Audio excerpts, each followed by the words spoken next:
Please subscribe for more. A Dance in Fire, Volume 7.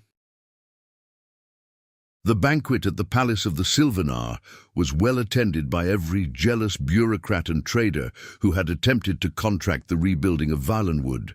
They looked on Decumus Scotti, Leodes Juris, and Basth with undisguised hatred.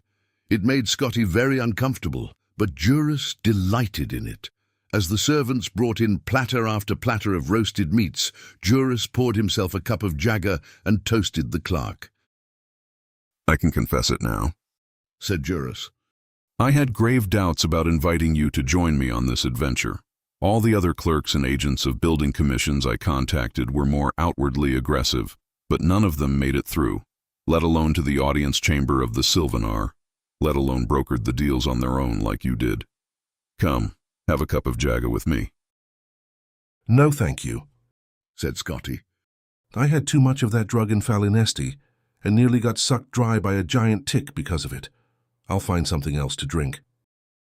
Scotti wandered about the hall until he saw some diplomats drinking mugs of a steaming brown liquid, poured from a large silver urn. He asked them if it was tea. "Tea made from leaves?" scoffed the first diplomat. "Not in Valenwood. This is Rotmith." Scotti poured himself a mug and took a tentative sip. It was gamey, bitter and sugared and very salty. At first it seemed very disagreeable to his palate, but a moment later he found he had drained the mug and was pouring another. His body tingled. All the sounds in the chamber seemed oddly disjointed, but not frighteningly so. "So you're the fellow who got the Sylvanar to sign all those contracts," said the second diplomat. "That must have required some deep negotiation." "Not at all, not at all. Just a little basic understand of mercantile trading," grinned Scotti, pouring himself a third mug of Rotmith. "The Sylvanar was very eager to involve the imperial state with the affairs of Valenwood. I was very eager to take a percentage of the commission. With all that blessed eagerness, it was merely a matter of putting quill to contract, bless you." "You have been in the employ of His Imperial Majesty very long?" asked the first diplomat. "It's a bite, or rather a bit more complicated than that in the imperial city. Between you and me, I don't really have a job. I used to work for Lord Atreus and his building commission, but I got sacked. And then the contracts are from Lord Vanesh and his building commission, because I got 'em from this fellow Reglius, who is a competitor, but still a very fine fellow until he was made dead by those Khajiiti." Scotti drained his fifth mug. "When I go back to the imperial city, then the real negotiations can begin, bless you. I can go to my old employer and to Lord Vanek and say, 'Look here, you, which one of you wants these commissions?' And they'll fall over each other to take them from me. It will be bidding war for my percentage, the likes of which no one nowhere has never seen." "So you're not a representative of His Imperial Majesty, the Emperor?" asked the first diplomat. "Didn't you hear what I'm said, you stupid?" Scotti felt a surge of rage, which quickly subsided. He chuckled and poured himself a seventh mug. "The building commissions are privately owned, but they're still representatives of the Emperor. So I'm a representative of the Emperor, or I will be, when I get these contracts in. It's very complicated. I can understand why you're not following me. Bless you, it's all like the poet said, a dance in fire if you follow the illusion, that is to say, illusion." "And your colleagues, are they representatives of the Emperor?" asked the second diplomat. Scotti burst into laughter, shaking his head. The diplomats bade him their respects and went to talk to the minister. Scotti stumbled out of the palace and reeled through the strange organic avenues and boulevards of the city. It took him several hours to find his way to Prethala Hall and his room. Once there, he slept very nearly on his bed.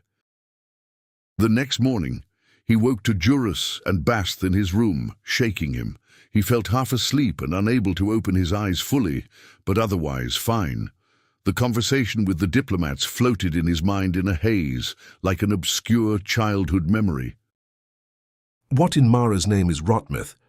he asked quickly. "Rancid, strongly fermented meat juices with lots of spices to kill the poisons." smiled Bast. I should have warned you to stay with Jagga. You must understand the meat mandate by now, Laughed Juris. These Bosmeri would rather eat each other than touch the fruit of the vine or the field. What did I say to those diplomats? Cried Scotti, panicking. Nothing bad, apparently. Said Juris, pulling out some papers. Your escorts are downstairs to bring you to the Imperial Province. Here are your papers of safe passage. The Sylvanar seems very impatient about business proceeding forward rapidly. He promises to send you some sort of rare treasure when the contracts are fulfilled. See, he's already given me something. Juris showed off his new bejeweled earring, a beautiful large faceted ruby.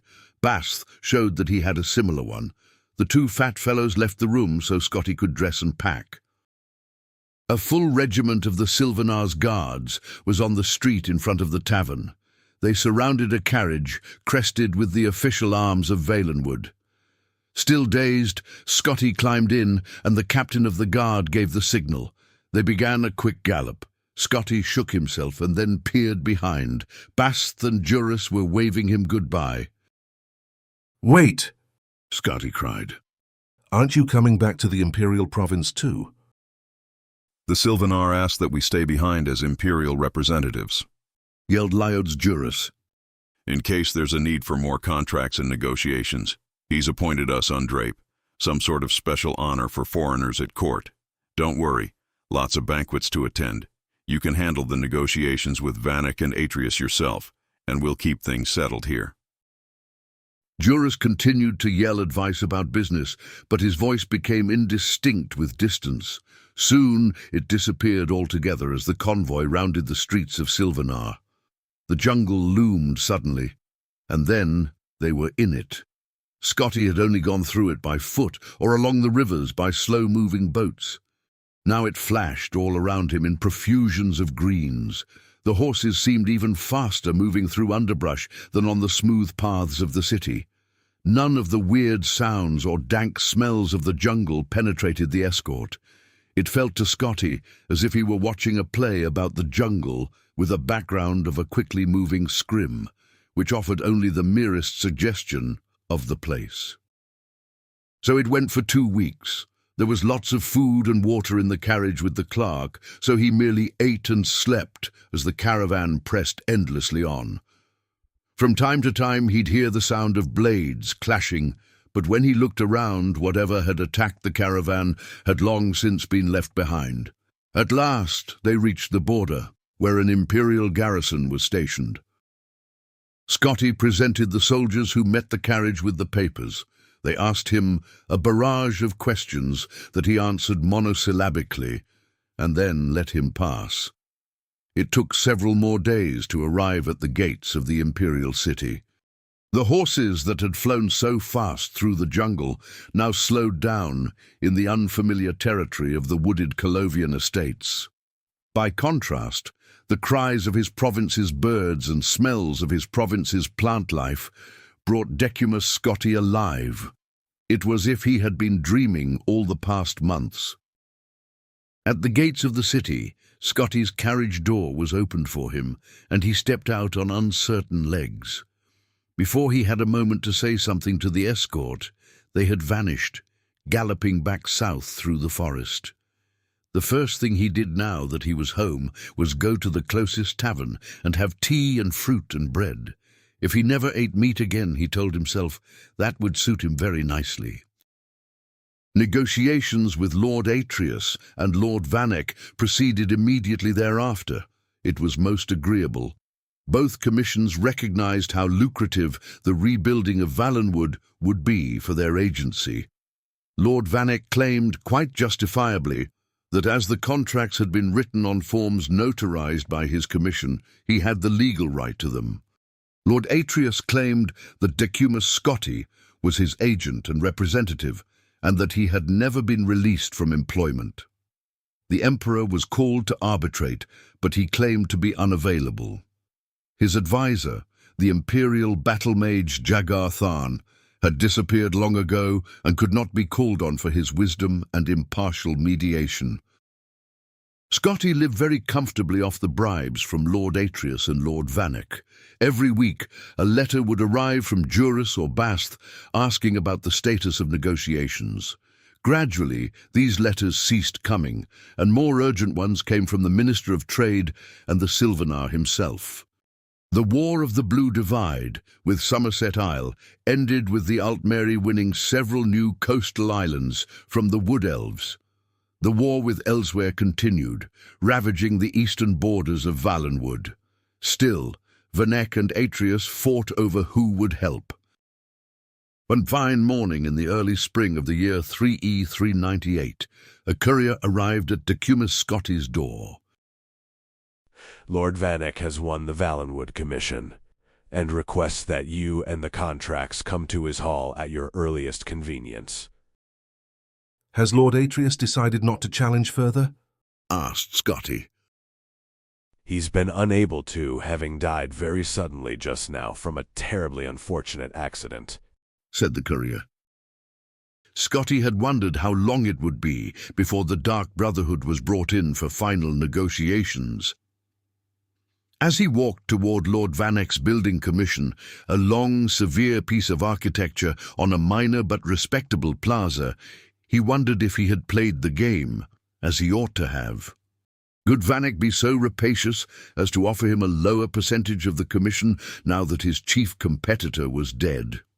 Thankfully, he discovered, Lord Vanek had already decided to pay Scotti what he had proposed during the heat of the winter negotiations. His advisers had explained to him that other, lesser building commissions might come forward unless the matter were handled quickly and fairly. "Glad we have all the legal issues done with," said Lord Vanek fondly. "Now we can get to the business of helping the poor Bosmery and collecting the profits.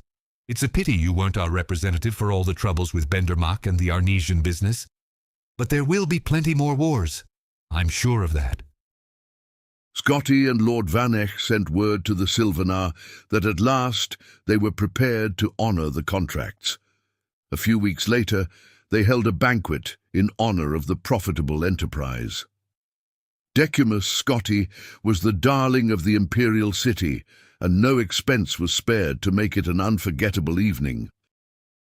As Scotti met the nobles and wealthy merchants who would be benefiting from his business dealings, an exotic but somehow faintly familiar smell rose in the ballroom.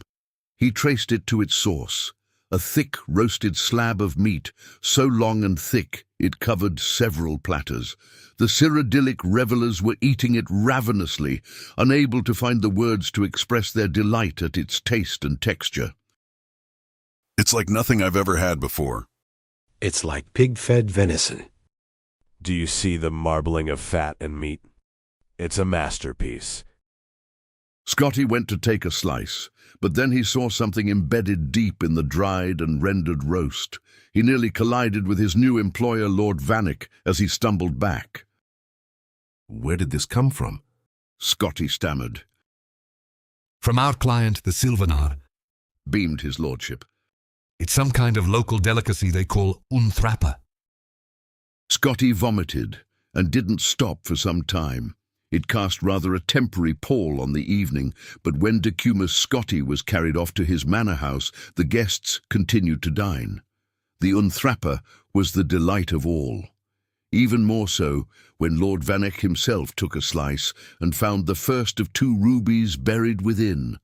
How very clever of the Bosmer to invent such a dish, the Cyrodiils agreed. The end. Please subscribe for more.